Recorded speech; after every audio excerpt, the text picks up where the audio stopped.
नमस्कार, मेरे शिव महापुराण के रसिक श्रोतागण। शिव महापुराण के पाठ के क्रम को हम आगे बढ़ाएं।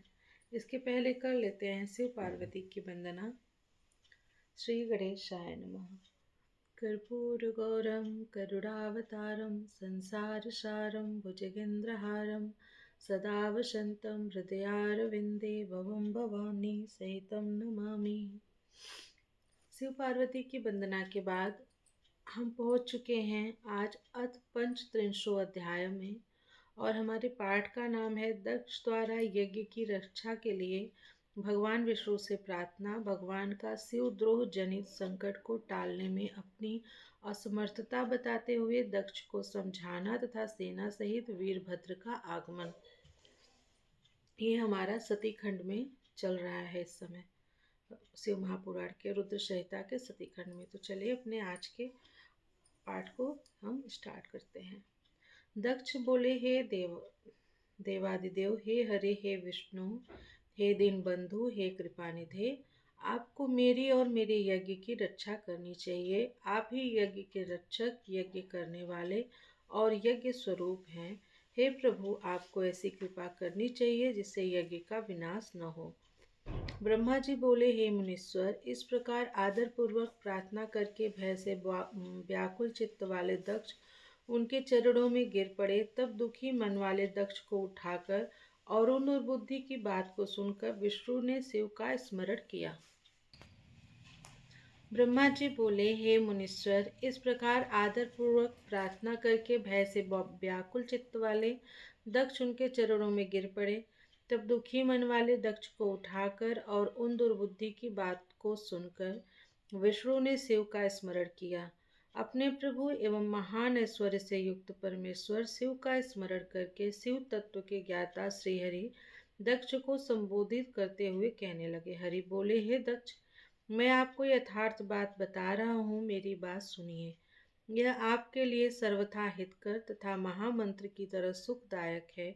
हे दक्ष, शिव तत्व को न जानने के कारण आपने सबके अधिपति परमात्मा शंकर की अवहेलना की है। ईश्वर की अवहेलना से सारा कार्य न केवल सर्वथा निष्फल हो जाता है, अपितु पग पग पर विपत्ति भी आती है। जहाँ अपूज्य लोगों की पूजा होती है और पूजनीय की पूजा नहीं होती, वहाँ दरिद्रता, मृत्यु एवं भय, ये तीन अवश्य होंगे। इसलिए संपूर्ण प्रयत्न से तुम्हें भगवान वृषभध्वज का सम्मान करना चाहिए। महेश्वर का अपमान करने से ही आपके ऊपर महान भय उपस्थित हुआ है। हम सब लोग प्रभु होते हुए भी आज आपको दुर्नीति के कारण कुछ भी करने में समर्थ नहीं है। मैं सत्य कह रहा हूँ। ब्रह्मा जी बोले, हे नारद, विष्णु का यह वचन सुनकर दक्ष चिंता में पड़ गए। उनका मुख तथा उनके चेहरे का रंग फीका पड़ गया और वे चुप होकर पृथ्वी पर खड़े रह गए। इसी समय रुद्र के भेजे हुए गणनायक वीरभद्र अपनी सेना के साथ यज्ञ स्थल में जा पहुँचे। कुछ गण भूपृष्ठ पर आ गए, कुछ आकाश में स्थित हो गए और कुछ गण दिशाओं तथा विदिशाओं को व्याप्त करके खड़े हो गए। शिव की आज्ञा से वे रुद्र के समान पराक्रम वाले सूर, निर्भीक तथा वीरों में श्रेष्ठ असंख्य गण सिंहनाद करते हुए वहां पहुंच गए। उस घोर नाद से तीनों लोग गूंज उठे, आकाश धूल से भर गया और दिशाएं अंधकार से आवृत हो गईं।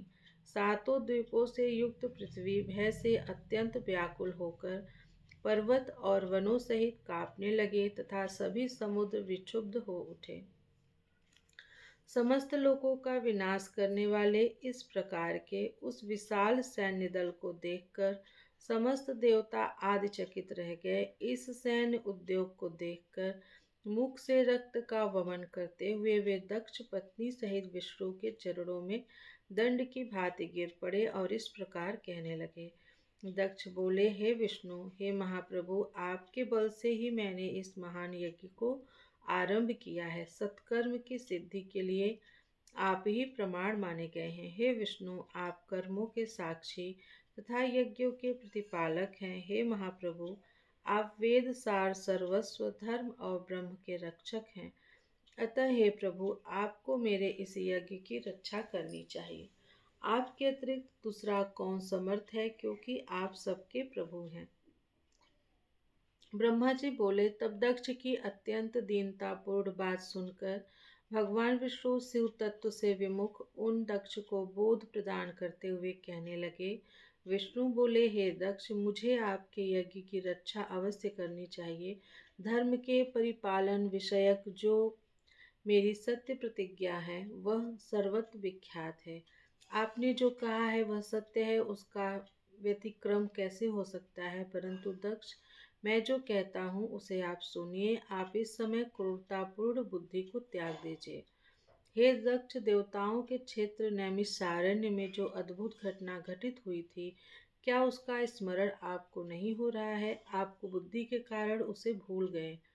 रुद्र के कोप से आपकी रक्षा करने में यहाँ कौन समर्थ है।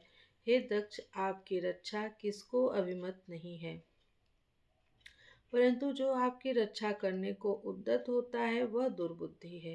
हे दुर्मते, क्या कर्म है और क्या अकर्म है, इसे आप नहीं समझ पा रहे हैं। केवल कर्म ही सब कुछ करने में सर्वदा समर्थ नहीं हो सकता।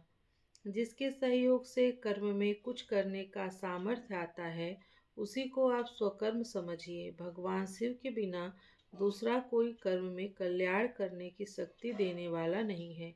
जो शांत होकर ईश्वर में मन लगाकर भक्ति पूर्वक कार्य करता है, उसी को भगवान शिव उस कर्म का फल देते हैं।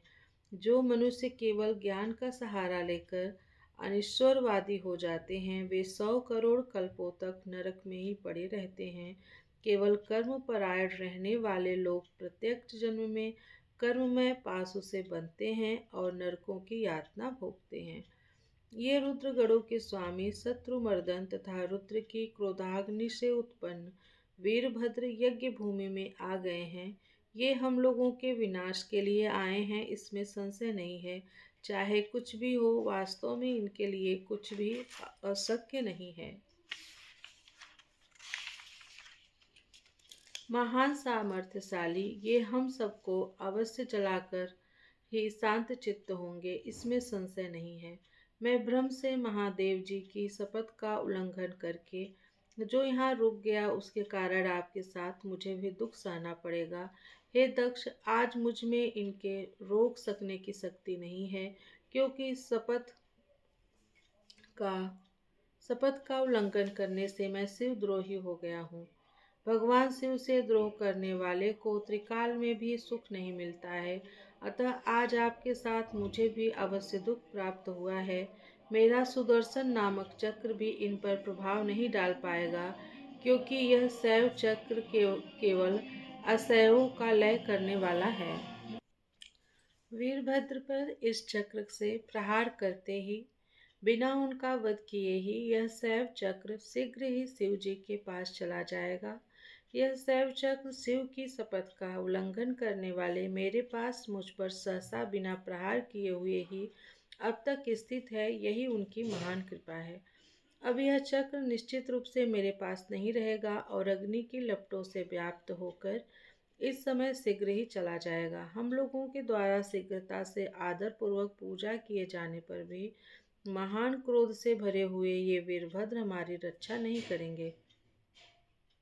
हाँ, ये बड़े दुख की बात है कि असमय में ही हम लोगों के लिए प्रलय आ गया है। इस समय आपका और हमारा विनाश उपस्थित हो गया है। इस समय त्रिलोकी में हमारी रक्षा करने वाला कोई नहीं है। भला शंकर के द्रोही को शरण देने वाला संसार में कौन होगा। शरीर का नाश हो जाने पर भी शिवद्रोह के कारण उन्हें यम की यातनाएं प्राप्त होती हैं। बहुत दुख देने वाली उन यातनाओं को सहा नहीं जा सकता।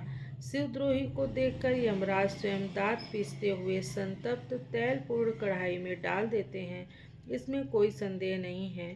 शपथ के बाद मैं शीघ्र ही जाने को उद्यत था, किंतु दुष्ट के संसर्ग रूपी पाप के कारण ही नहीं गया। यदि इस समय हम लोग भागने का प्रयास भी करें तो कर्षण करने वाले शिव भक्त वीरभद्र अपने शस्त्रों से हमें खींच लेंगे, क्योंकि स्वर्ग पृथ्वी पाताल में जहाँ कहीं भी वीरभद्र के शस्त्रों का जाना असंभव नहीं है। त्रिशूलधारी श्री रुद्र के जितने भी गण यहाँ हैं, उन सब की ऐसी ही शक्ति है। पूर्व समय में काशी में काल भैरव ने अपने नख से अग्रभाग से लीला पूर्वक ब्रह्मा जी के 5वें सिर को काट दिया था। ऐसा कहकर अत्यंत व्याकुल मुख कमल वाले विष्णु चुपचाप बैठ गए। उसी समय वीरभद्र भी यज्ञ मंडप में आ पहुँचे। विष्णु ऐसा कह ही रहे थे कि वीरभद्र के साथ विशाल सैन्य समूह भी आ गया, जिसे देवता आदि ने देखा। इस प्रकार श्री शिव महापुराण के अंतर्गत द्वितीय रुद्र संहिता के द्वितीय सती खंड में सती उपाख्यान में विष्णु का वचन वर्णन नामक 35वां अध्याय पूर्ण हुआ। प्रियम शंकरम सर्वनाथम नमामि। हर हर महादेव।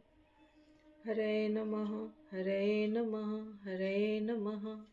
ओम नमः पार्वती पतये। हर हर महादेव।